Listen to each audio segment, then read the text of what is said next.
da ne bi došao Terminator po mene i bio u fazonu, druže, nisi mi rekao hvala. Halucinacije. Šta to znači? Znači AI prosto halucinira podatke, slaže. I vi morate pažljivo da ga promptujete da ta ideja može da bude iskorišćena već od strane ili predata nekome drugom. Ali je problem što, na primjer, velike kompanije su tako krale ideje, organizuju takmičenje i onda kao dodale nagrade, ali pokupe sve te ideje. Ima nekih UX problema, da kažem user experience problema, korisničkih problema, kao moja predikcija za društvene mreže. Svi smo vidjeli kako društvene mreže su preplavljene AI-om. AI-a i da se smanji broj operacija, presjeće bude sve savršeno. Volim da gledam ekran. Dovoljno sam ispred ekrana. Volim fizičke knjige, fizičke magazine. Svo zvanje ovog svijeta na dlanu, telefona.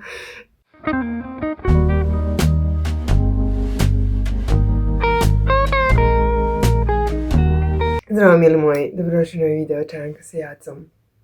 Ja pijem i kafu od cikorije.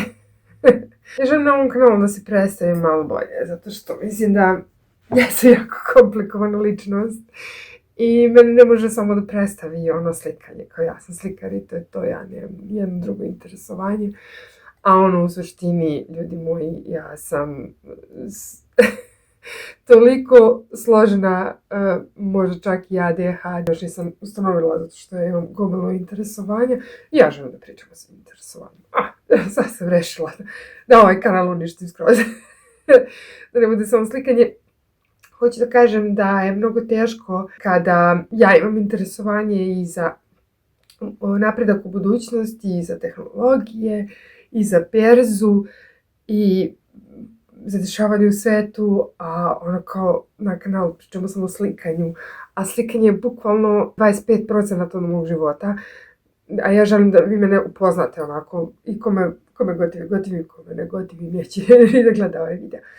Napredak, napisala sam scenariju za ovaj video i imam ovdje ispred sebe laptop sa stavkama o scenariju, tako da video neće biti konfuzan, ja ću da pričam po stavkama i bit će dug.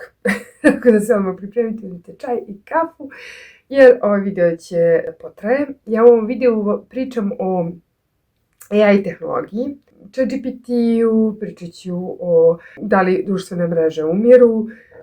Kako sam ja pisala ovaj scenarij, znači ja sam diktirala AI-u moje konfuzne misli i onda sam rekla, molim te, sastavi mi koncept koji ima smisla za ljudi da slušaju, da prosto ja ne pravim gomilu poštapalica i da se gubim i krenem jednu rečenicu pa je ne završavam.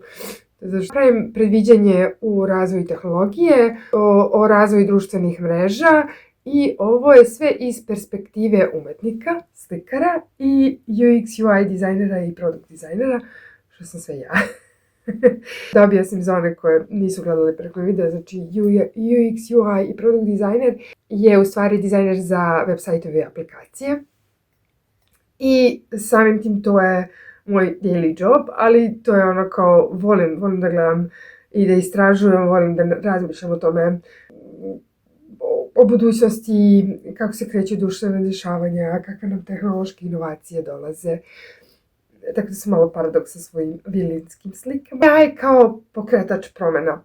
Pa mislim da se svi polako navikavamo na AI, neki još uvijek imaju strah od AI, ali moje mišljenje je da čovječanstvo je uvijek imalo strah ka tehnološkim promjenama, da su ljudi imali strah od parne mašine, imali su strah od štamparske mašine i prosto postoje te revolucije gdje se mi plašimo za neke svoje svakodnevne poslove, da li će nas AI zameniti. I sad moja neka predikcija je da paviji postaju još tupaviji, a pametniji još pametniji i da je tehnološki razvoj neophodan. Ja sam nekako optimistična uvek i mislim da AI će donesti dosta toga dobro, pogotovo u medicini. Naravno, ako svi znamo kako da ga koristimo, donosi mnogo toga. Naprimjer, ja u mojoj industriji koja je vezana za dizajn web sajtova. AI vam može napraviti predivan UI, to jest predivan izgled sajta, ali user experience mora da bude ljudski, to jest čovjek mora da razmišlja o tome šta gdje da stavi na sajtu i da prilagodi korisniku. Ne kažem, znam da će to u budućnosti da bude, da kažem, može čak i ubrzano. Zbog testiranja tržišta, kako mi je AI napisao ovaj scenario, znači 2 rečenice stavio. Ja sam ispričala gomilu stvari. Eto problem AI. I opet ću pričam konfuzno. Još sam ga zamolila da mi sve zabeleži, ali dobro. Problem je kad mi kliknemo i pristanemo i selektujemo agree, mi ne znamo što smo sve potpisali i na što smo pristali i onda AI stvara prema nama agente. Agenti su raditi sa našim ličnim mentalitetom koji mogu da komuniciraju, zovu nas, prodaju nam stvari, pišu mailove. Znači, AI pravi našu kopiju, to je malo scary. Tako da moramo da budemo pažljivi šta unosimo od podataka i koliko ga koristimo. Također postoji problem od zagađivanja životne sredine, zato što AI vuče dosta energije, kuleri traže dosta vode da se hlade. I ja mislim, znači postoje 2 puta. Jedan put je da AI bude skuplji u budućnosti i da više košta, to je jedan put. Znači, bit ćete u fazonu, možete za iste pare da angažujete, da kažem, Indijca ili Pakistanca, ili za skuplje pare AI, pa ćete se dvomiti. Znači, to je jedan put. I drugi put da se smisle neke tehnologije koje će AI nekako da stave u neku poziciju se ti hardverski dijelovi ne hlade pijaćom vodom i da on troši nekako manje energije. Sad, moje neke predikcije može da bude neki, da kažem, neka povezanost sa nekom ćelijskom memorijom, sve više sci-fi, ali pošto već AI je napravljen tako što su posmatrali neurone u mozgu, kako se kreću i kako se konektuju, možda čak i se stvore neki i veštački organizmi, ali neću da mračim jer sam ja jako pozitivan lik i ja volim solarpunk. Imamo steampunk, Solarpunk, cyberpunk. fikcije budućnosti, kako mi vidimo budućnost. I ja volim da moja budućnost bude pozitivna, da ona bude vilinska, kao onako, da bude u ovom fazonu, znači vilinski solarpunk. Volim da bude vilinska i da bude onako društveno odgovorna. I mislim da AI može da nam dosta pomogne da sačuvamo prirodu sa nekim i da nam pomogne da još više produžimo životni vek. Ko zna, zato što mi smo malo nezahvalni jer nama je već tehnološki napredak omogućio da mi živimo mini bogovi, imamo većina nas, ne svi, ali većina nas imamo i krov nad glavom i struju i vodu i mi sve to uzimamo zdravo za gotovo, sav taj tehnološki napredak. Tako da mislim da AI nam može da pomogne da i u očuvanju prirode i postoji, ja ću nabrojati u nekom sljedećem videu gdje ću baš praviti opis solarpunka i odgovornost u korištenju AI tehnologije, jer sad smo mi svi u fazonu, a moram vodim što računa što pričam sa AI-om, moram mu kažem hvala da ne bi došao da ne bi došao Terminator po mene i bio u fazonu, druže, nisi mi rekao hvala kad si mi postavio pitanje. Problem još i ponašanja AI su halucinacije. Šta to znači? Znači AI prosto halucinira podatke. Znači on crpi podatke sa interneta i ukoliko ne nađe neki podatak, onda nas slaže. I vi morate pažljivo da ga promptujete, da kažete, nemoj da me lažeš, budi iskren, znači ako ne nađeš podatak, nisi našao podatak. Još jedna opasnost, ja pričam o svemu, znači dosta opasnosti, još jedna opasnost je u tome što vi kad napišete neku ideju za, na primjer, aplikaciju, ta ideja može da bude iskorišćena već od strane ili predata nekome drugom, zavisnosti, GPT, na primjer, nema tu zaštitu podataka, dok, na primjer, drugi kao Gemini imaju, ali je problem što, na primjer, velike kompanije su tako krale ideje, organizuju takmičenje i onda kao dodale nagrade, ali pokupe sve te ideje i razviju svoju kompaniju. Sad, vezano za deonice, ja i dalje obožavam Alfa kompaniju, to jest Google. Više sad Google koristim nego bilo šta. Prosto volim Google, iako Google ima nekih UX problema, da kažem user experience problema, korisničkih problema, kao Google Ads. Dok podesite Google Ads, osjedite, jer je toliko neprilagođeno i oni ne žele promene dizajn, toliko ima skrivenih stvari. Možda ima skrivenih stvari da bi oni navukli korisnike da koriste još i pare. Znači, Google, ja bi i dalje kupila deonice od Alfa kompanije, zato što ipak mi se sviđa kako implementiraju AI, znači usavršavaju sve i kako opstaju. Znači, jer u jednom trenutku ja sam se malo uplašila, pa ako ljudi koriste ChatGPT da nađu rezultat nego rješenja ko će više da koristi Google, ali Google je se dosetio i onda izbacuje i YouTube videe ili izbacuje linkove. Tako da je to prednost, to jest ko zna šta je SEO optimizacija, SEO optimizacija neće da ugine. To je dobro. Moja predikcija za društvene mreže. Svi smo vidjeli kako društvene mreže su preplavljene AI-om i bit će sve više i više kontakta zato što je lako generisati i onda vi dolazite, a bit će sve realističniji kontent. Veliki problem je kad moja mama kupi lek od Nestorovića, ono nije Nestorović nego deepfake, mislim, veliki problem skemova, veliki problem prevara, još ako vam neko uzme glas, uzme identitet, uzme dikciju. Ogroman problem, zato što može neko da prodaje čarape s mojim likom ili ko zna šta, ne bih da ulazim. Ali prosto društvene mreže su namijenjene da se ljudi konektuju, da budu društveni. Mi smo se još više otuđili. Sa pojavom AI, kad vi se preispitujete kao da li je nešto AI, da li je nešto realno, društvene mreže gube poentu. Tako da ćemo se svi vratiti korak unazad. Po ovom mišljenju opet će štampani mediji da budu in. Ja mislim da su već polako krenuli da budu in. Ja volim da kupim Vogue, pa umjesto da scrollujem ujutru, ja uzmem lepo Vogue i prelistam uz kafu, gledam slike, dušu i reklame, ali dobro. Štampani mediji, pojavljaju se nešto što se zovu zinovi. Zinovi su svako od, kreativnih umova pravite neke mini magazine. Dobra strana je što može lepo da vam ispravi gramatičke greške kao meni koja je uvek imala s tim problema. Preispitujemo o realnosti, da li je nešto realno ili nije. Moja predikcija će short content da nestane za koju godinu.